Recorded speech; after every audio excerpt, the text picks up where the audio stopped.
They were the baddest band on the planet. Welcome to the jungle. We got fun and games. We just didn't really give a about anything else going on around us. There was no holds barred. I want to hear you scream. They looked like outlaws. The music was like nothing I had ever heard.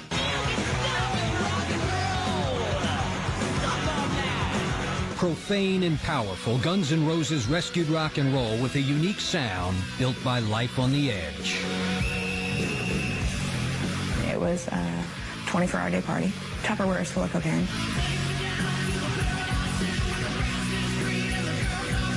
I'd hear when I look over and Duff would be laid out on the stage, passed out.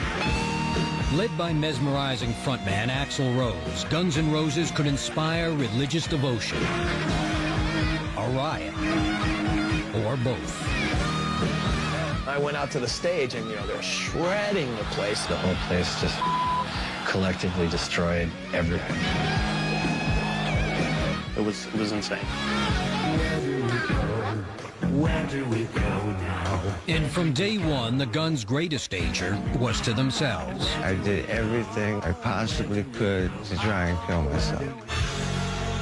I got a phone call saying Slash is dead. I mean, dead, blue dead. He had no pulse. Fueled by non-stop drug abuse and outrageous egos, it took just a few years for the group to turn their guns on each other.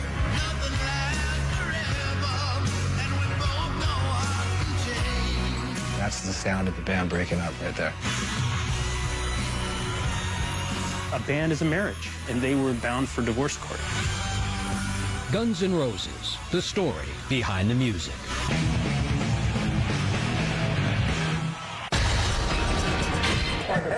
Come on, buddy.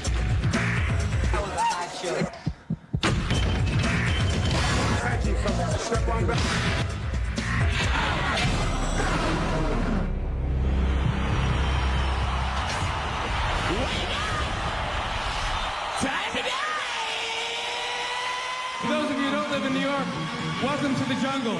Ladies and gentlemen, It's August 2002.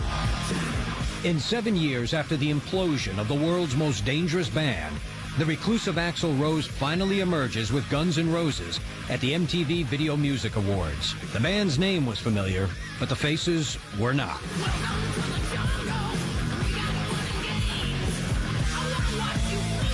A lot of people think it's almost sacrilege, to do it that way, but he doesn't give a hot. Sick of this life. Axl's hired guns bore no resemblance to the rock and roll outlaws that had enraged parents and enraptured fans in the 1980s. Their menacing sound fueled by lies of extreme decadence and danger.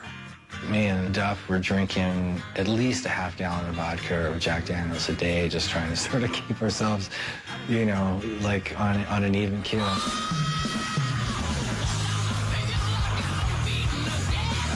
They lived it. And that's why, they were one notch above everybody else. They were the real deal. But Guns would ultimately choke on their own excess.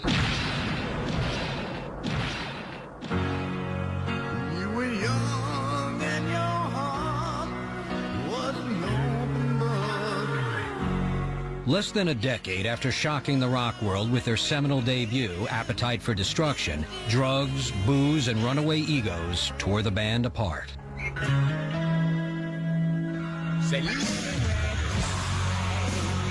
Everything was falling apart.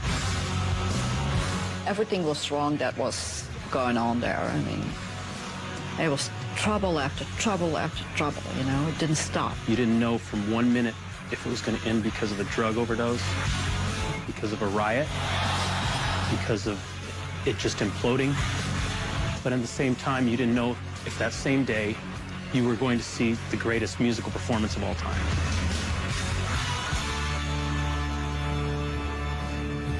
Guns N' Roses' rebellious roots were planted on the grimy streets of Hollywood in 1982. Two local misfits named Steven Adler and Saul Hudson, a.k.a. Slash, began amping up their hard rock dreams.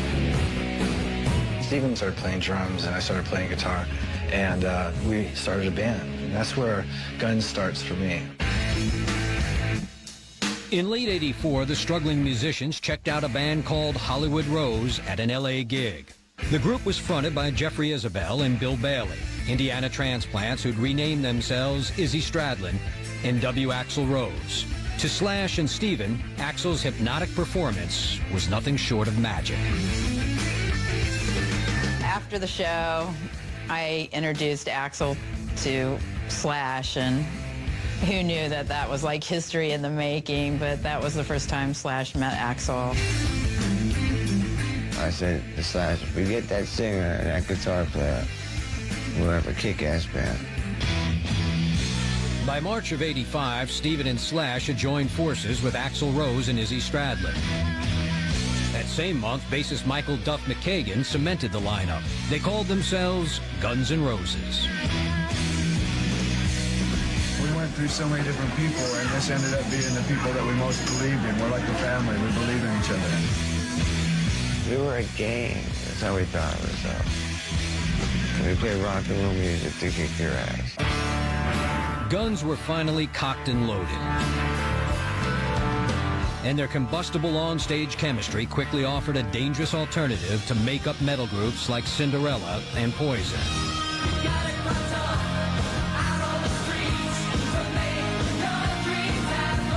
All these other bands, you know, they had all these spandex and makeup and crap.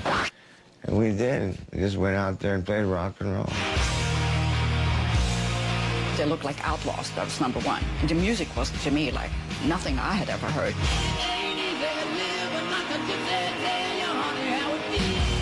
We just didn't really give a shit about anything else going on around us. We just had this edge, this sort of unpredictable, scary thing about what it was that we did, and that there was no holds barred.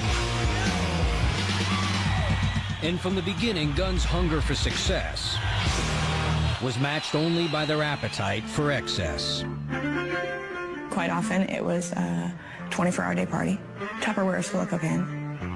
Literally Tupperwares. Everybody was completely strung out and using ecstasy. Nobody drank as much as Slash, and nobody passed out as much as Slash. We were just following in the footsteps of all the guys that we grew up, you know, were our heroes growing up.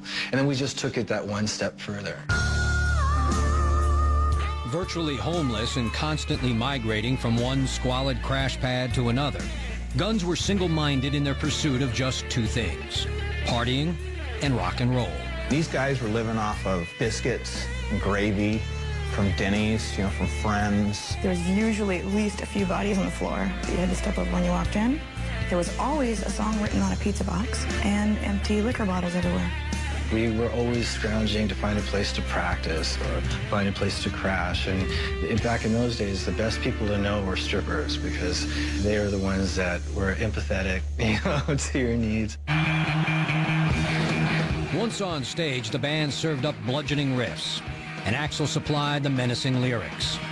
The product of an abusive household, Rose was an explosive frontman who used his songs to tackle his demons. As volatile as he is, all the things that you might find complicated or difficult about Axl is what fuels him to be such an amazing performer and such an amazing songwriter. You know, it's like I have to, like, balance out, you know, when can I destroy everything around me to when I have to be nice to everybody. Axl's volatility was both a blessing and a curse. By early '86, Guns N' Roses were the hottest band in LA. But record labels wouldn't touch them. Nobody wanted to sign us. I mean, even though the people that wanted to sign us, they didn't want to deal with us. Nobody wanted to produce us. Nobody wanted to manage us. And, you know, the club owners were scared of us. Guns N' Roses were a powder keg that could blow at any moment. But in the spring of '86, Geffen Records exec Tom Zutaut saw the band at an LA club and thought their hard rock sound was worth almost any headache. I basically went to David Geffen and I said, I just saw the biggest rock and roll band in the world. They're going to sell more records than any band except for maybe Led Zeppelin and the Rolling Stones. Guns N' Roses signed a record deal with Geffen, but few believed they were destined to redefine rock and roll, or even survive at all. Next, Sweet Success, Guns N' Roses style. There were photo sessions when Slash literally was propped up, so he wouldn't fall down for the photo session. When Behind the Music continues.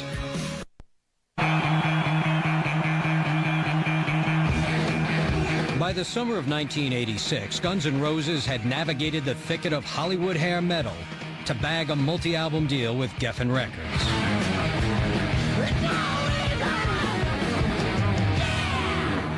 But the label was worried that their explosive investment could combust at any moment.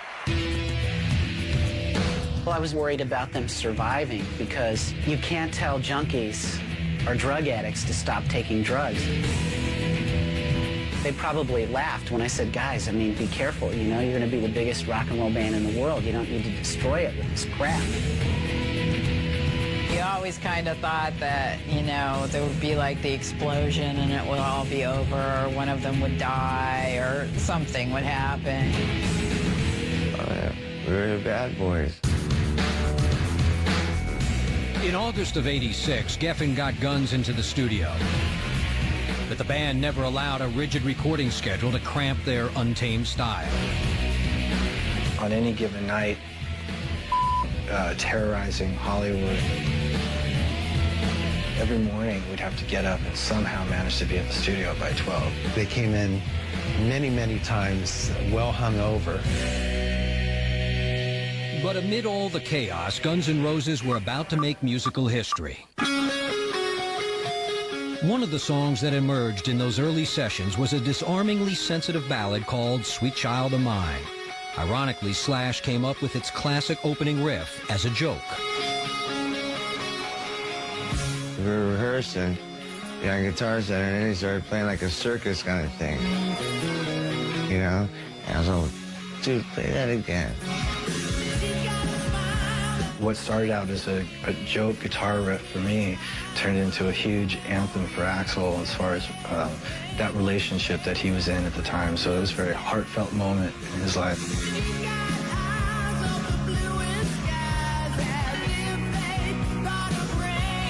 Axl's unusually affectionate lyrics were penned as a love letter to his girlfriend, Erin Everly, with whom he had had a tumultuous 5-year relationship.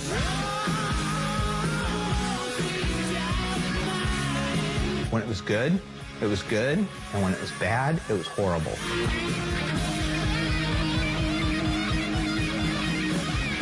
There was a lot of turmoil between those two. And that's all I want to say.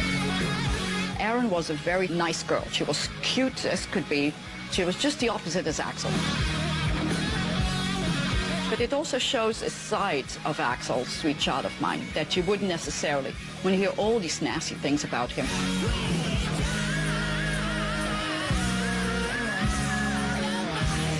But Sweet Child was a rare track of tenderness on an album dominated by incendiary anthems like Welcome to the Jungle. And when Appetite for Destruction was released in July of '87, it bombarded fans with a brutal sonic diary of 5 musicians hanging on the edge by a thread. They were, they were living, hand to mouth, and they were just all about the rock and the girls and the drinks, and that's what they sang about. That's what they did. And they lived it.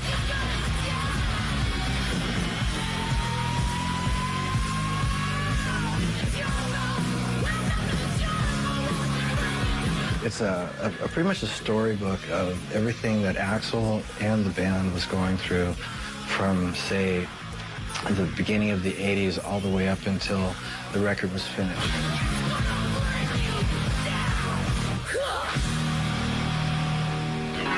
In August of '87, Guns hit the road for a world tour to support the album, taking their never-ending Hollywood party to inebriated extremes around the globe.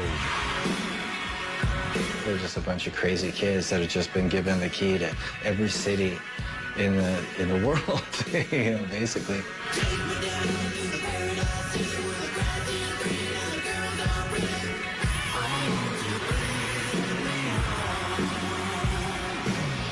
There were photo sessions when Slash literally was propped up, you know, the head up and somebody behind him, you know, to hold him up so he wouldn't fall down for the photo session. Slash is a very dedicated player. He would go and throw up behind the amps, come back out and keep playing.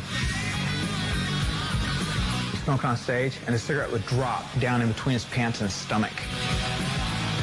And I'm sitting there watching him going, you know, dude, you're burning up. And he's just doing this solo in pain. The Guns' outrageous antics and graphic lyrics were infuriating parents, but delighting fans. And in July of '88, Appetite for Destruction climbed to #1 on the charts. It was the right band at the right time with the right message, and it just happened to hit the youth of America in a certain way that everybody related to it, which is great.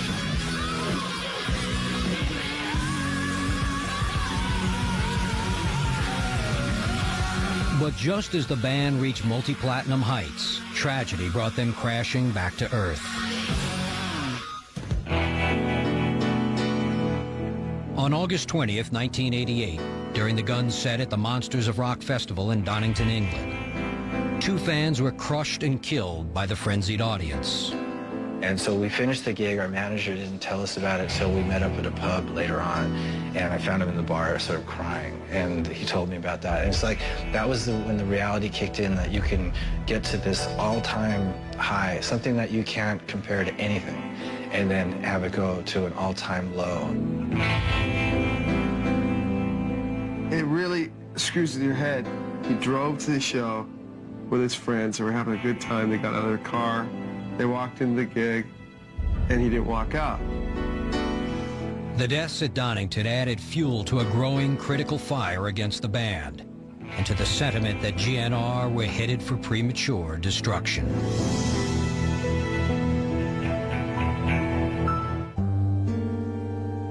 Next, the Guns turn on Steven Adler. I did everything I possibly could to try and kill myself. When Behind the Music continues.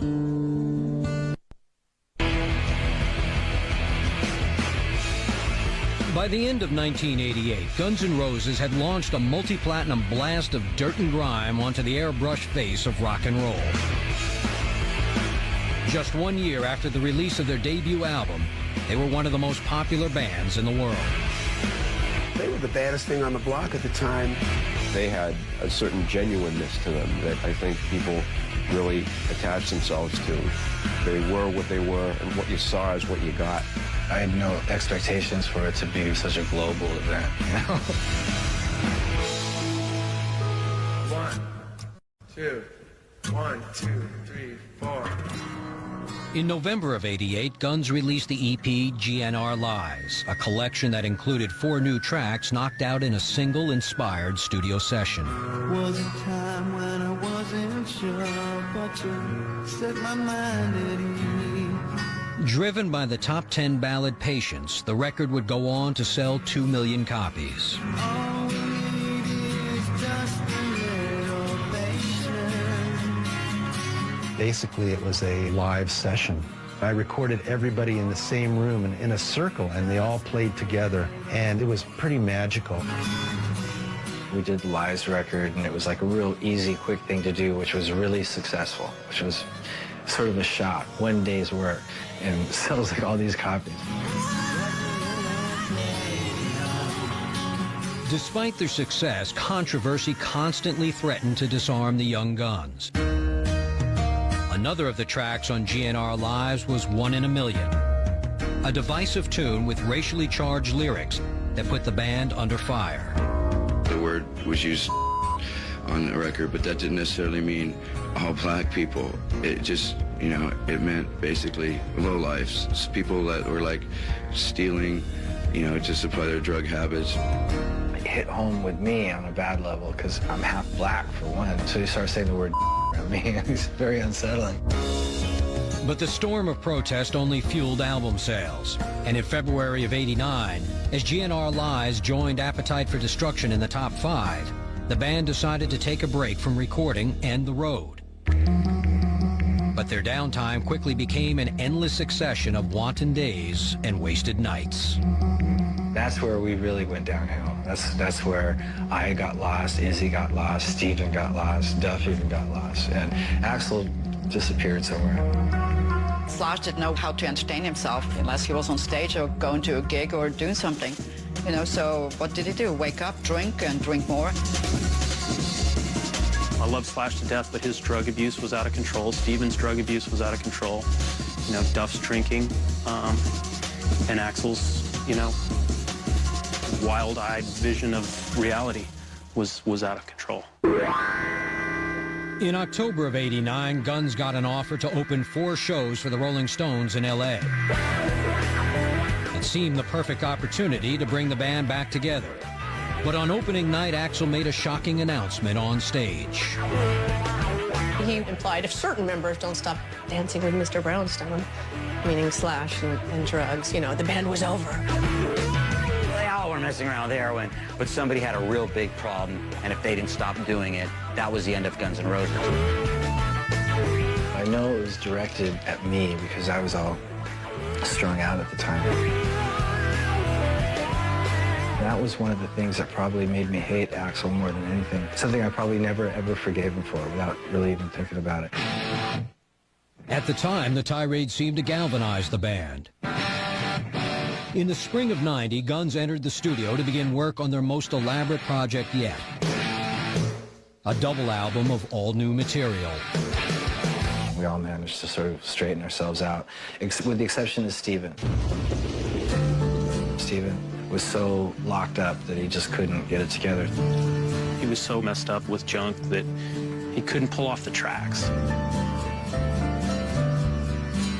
The band had lofty ambitions for the new album, but Adler's debilitating heroin addiction made him a liability in the studio, and the sessions came to a grinding halt.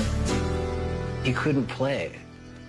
He would lie to us, and we'd go over to his place and find behind the toilet and find stuff underneath the sink. He couldn't leave his drugs, but there's other things beside the band that he was involved in with his drugs that have been very dangerous and scary, and I want nothing to do with him.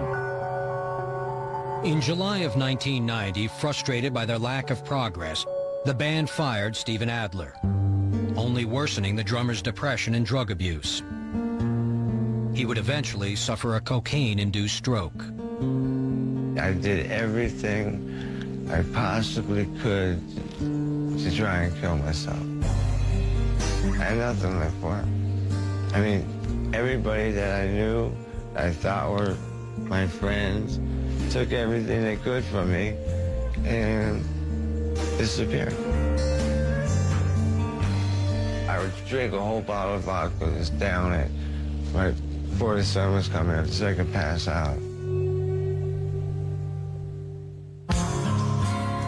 As Steven spun into a deadly narcotic abyss, the band recruited former Cult drummer Matt Sorum. And in September of '90, Guns began laying down the tracks that would make up the epic double album, Use Your Illusion 1 and 2.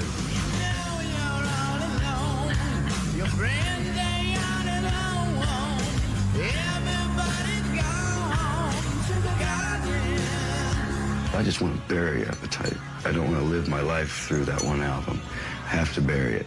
So rather than just throwing a bunch of songs together that we think are fun, we're going over it, you know, with a fine-tooth comb. His creative idea of moving forward was, we can't remake Appetite. The next record has to be in another direction.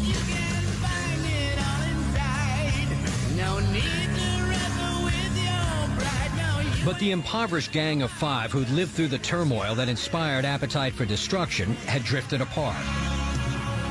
And from the start, sessions were literally phoned in. Slash and I do a lot of our communication by phone. You know, what do you think about the end note in this? Okay, we'll change that to this. Hold this note a little bit longer, da-da. It was impossible to get us into one room, all of us at one time. It was very dark, and there was a lot of just toxic sort of a feeling in the room, and sightings of Axl Rose were few and far between. Use Your Illusions was all over the place. It was sort of like the Guns N' Roses version of the White Album, so to speak. Maybe not quite as good, but it was like all this material coming from all different directions. Despite all the turmoil, Guns' double album was destined to become a phenomenal success. Few could have guessed that it would also serve as the band's last artistic gasp.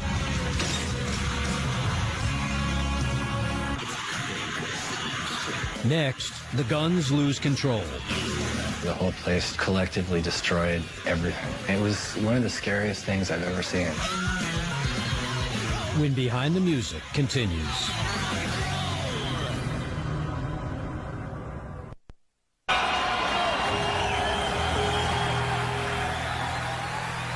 By early 1991, Guns N' Roses were both finishing up their ambitious double album and plotting a massive world tour.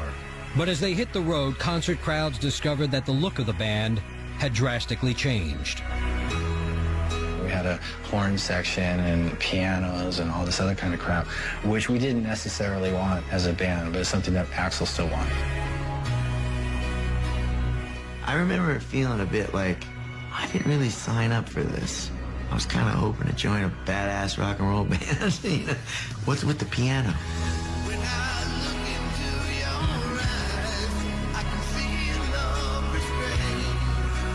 It just got bloated. It's plain and simple. Always the dominant Guns man, Axl Rose now seemed hell-bent on seizing control of the band. Soon after the tour began, he gave Slash, Izzy, and Duff an ultimatum. Sign over the rights to the name Guns N' Roses, or the group would be history.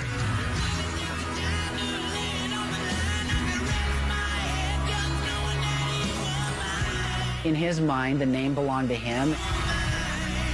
And if something disintegrated, you know, he wanted to ensure Guns N' Roses' ultimate survival, even if this version of the band broke up.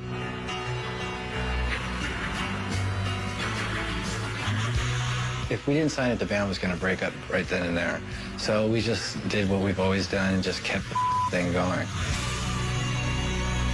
But as tensions mounted within the group, the strain began to show on stage.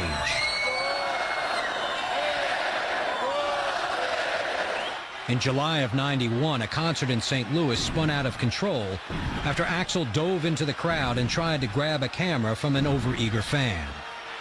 I jumped off stage, and yeah, things went haywire after that. And maybe I could have handled it better or whatever, but no one was really handling anything at that point. So I took it into my own hands with what I could do. Within minutes, tens of thousands of people were enveloped in chaos.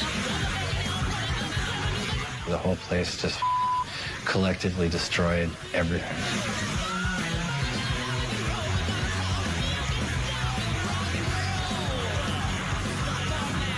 It was one of the scariest things I've ever seen.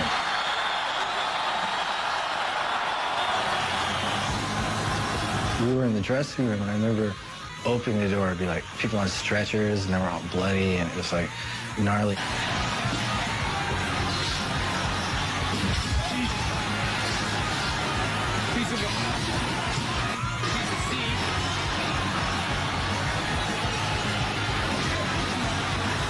I tell the driver just to get the quickest way out to the state line and get us out. And we drove, you know, here's the biggest band in the world laying down in the back of the van to escape arrest, to get and drive to Chicago. It was insane. As the tour rolled on, fans could never be sure what they would get from the Guns. Sometimes Axl walked off stage, or he didn't show up at all. But at other gigs, he delivered mesmerizing performances that all but overpowered the crowd. He had that way of talking to the audience and speaking his mind that they could relate to, but he also had this swagger, like a lizard, you know, and the girls loved that. I cannot recall one show I've seen that he didn't give me goosebumps. He was like the greatest rock and roll frontman ever. Guns concerts had become larger-than-life spectacles, but even that could not prepare them for the hysteria that greeted the release of their long-awaited double album. There has been nothing like the anticipation of Use Your Illusions ever. They sound scanned 1,600,000 records the first week and was just this juggernaut that had not been seen since the Beatles, really. Released in September '91, Use Your Illusion 1 and 2 was an imperfect masterpiece, running the gamut from grandly epic ballads to down and dirty rock.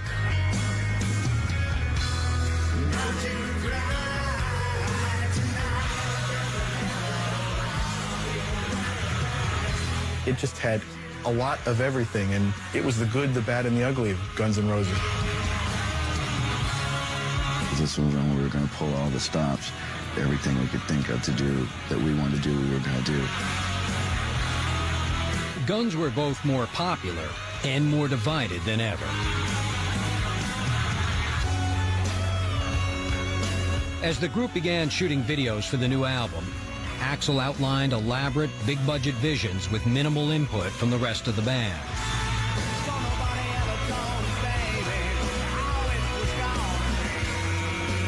Everything had to be bigger and better and more grander and more majestic and more money, and he had to splash it, and that he did. For me, the biggest change in Guns N' Roses, I think, was the video when Axl decided that they needed an aircraft carrier, and he's going to jump over an aircraft carrier and swim with dolphins. Okay? That was the part that I said, you know what? That's not so street. And that's where we just sort of completely separated. This group of guys is here, and this other guy's on this page. By November of '91, Izzy Stradlin had had enough of Axl's iron fist. Just as Guns was amping up for another tour, the newly sober guitarist abruptly quit the group.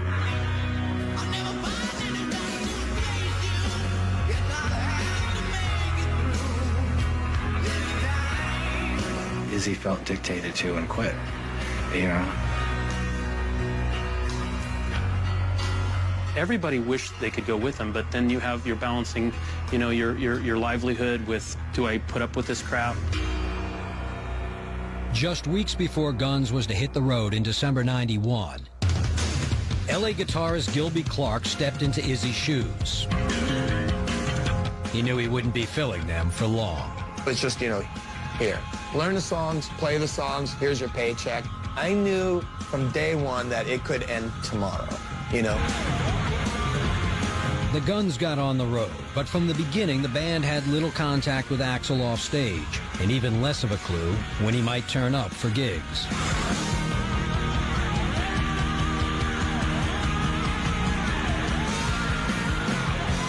It was hard, you know, so we had a lot of canceled gigs. We had a lot of gigs where we almost didn't play. We had a lot of, like, walking off the stage and it was sad and having, it was all very trying, you know.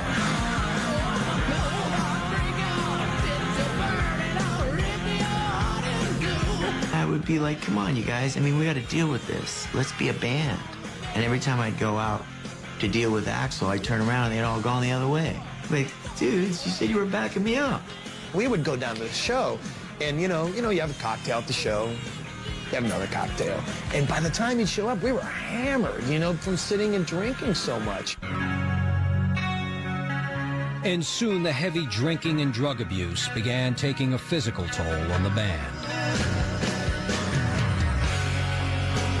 I got a phone call at 5:30, 6 a.m. at my room from the front desk saying, Mr. Reese, one of your band members is passed out in front of the elevator on the 6th or 5th floor.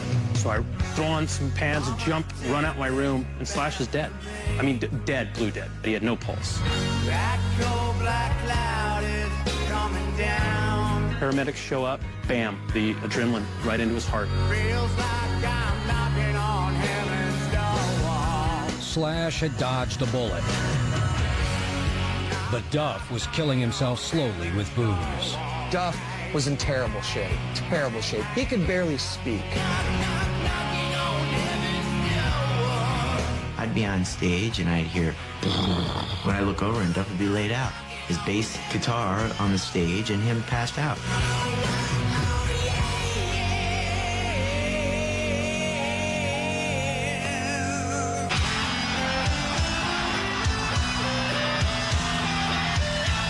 In the summer of '92, despite the offstage fireworks, Guns N' Roses joined Metallica for a stadium concert tour.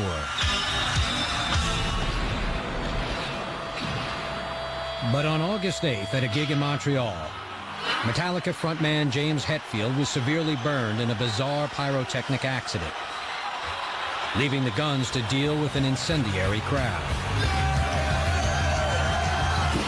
Axl could have probably saved the day, but his voice was messed up. He just couldn't hear himself and chose to leave.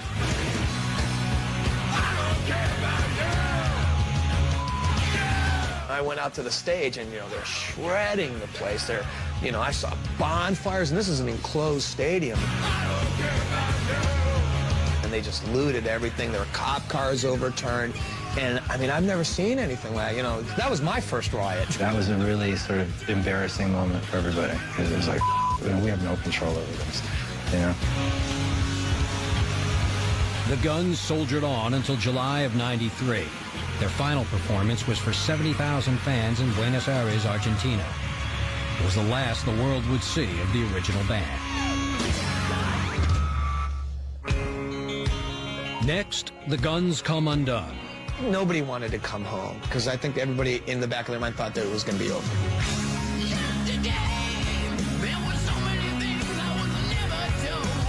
When Behind the Music continues.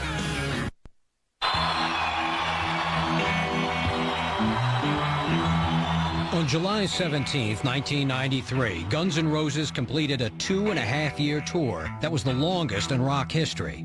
But as the band touched down in Los Angeles, their future was more uncertain than ever.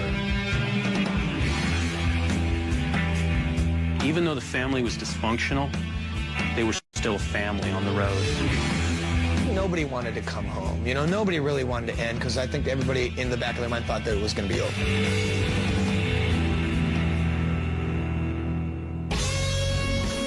In November of '93, Guns released a collection of cover tunes called The Spaghetti Incident.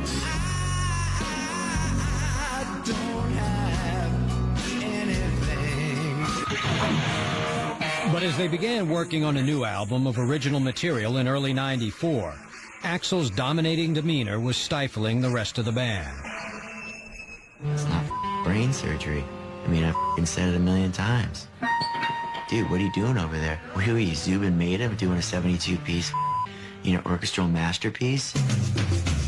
In December of '94, GNR managed to cobble together a cover of the Rolling Stones' Sympathy for the Devil for a movie soundtrack. It would prove a sonic farewell for Matt, Slash, Duff, and Axl.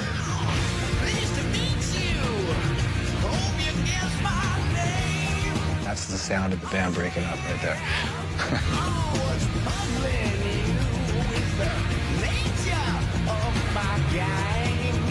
Slash and Duff and them had much less patience for eating the amount of they had to eat to keep everything going. A band is a marriage, and they were bound for divorce court. In October of '96, Slash finally quit the Guns, and Matt Sorum and Duff McKagan soon followed suit. In the aftermath, Axl virtually disappeared for half a decade, attempting to reinvent Guns N' Roses with a brand new cast. This has taken a long time. Yeah, but it's also how do you rebuild something that got so big and replace virtually every person on the crew, every single thing. Axl took his new Guns on the road in 2002, but the North American tour was fraught with cancellations and unraveled after only 15 shows. As for the new album, that's been in the works for nearly a decade. Well, I think the guy has really fought hard to make Guns N' Roses relevant to whatever was going on. But he's waited so long, whatever was going on has changed a few times. I think he just, in his head, wants to achieve a sort of mythic perfection that may be impossible. Axl's album, Chinese Democracy, is finally slated for release in November of 2004. As for Slash, Duff, and Matt Sorum, they formed the supergroup Velvet Revolver, with former Stone Temple Pilots frontman Scott Weiland.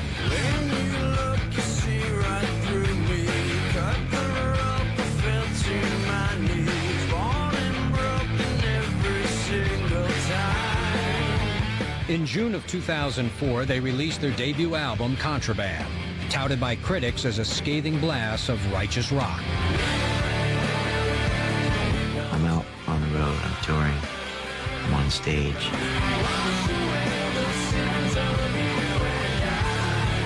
Got some of the greatest musicians around me, and that's the most important thing. I've been in enough bands and done enough sessions and played enough gigs. After all these years now, I do understand what it is. And to finally have that come around a second time is a real blessing.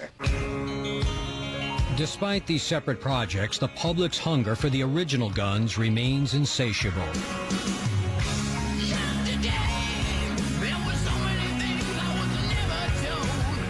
In April of 2004, a greatest hits collection debuted at number 3 on the charts, but a full-scale reunion seems highly unlikely.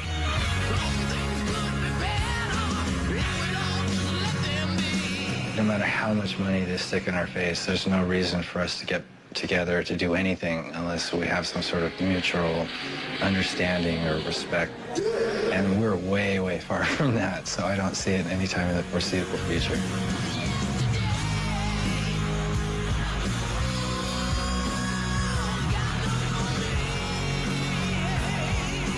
Whatever the future holds, the band's legacy will live on. For 6 unforgettable years, they pillaged the music world and remade rock and roll in their own decadent image.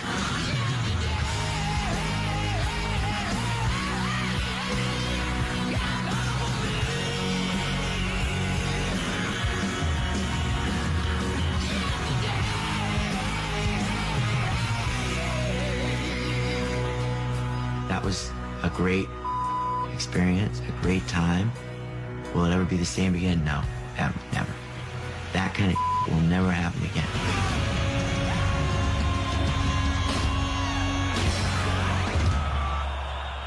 You just say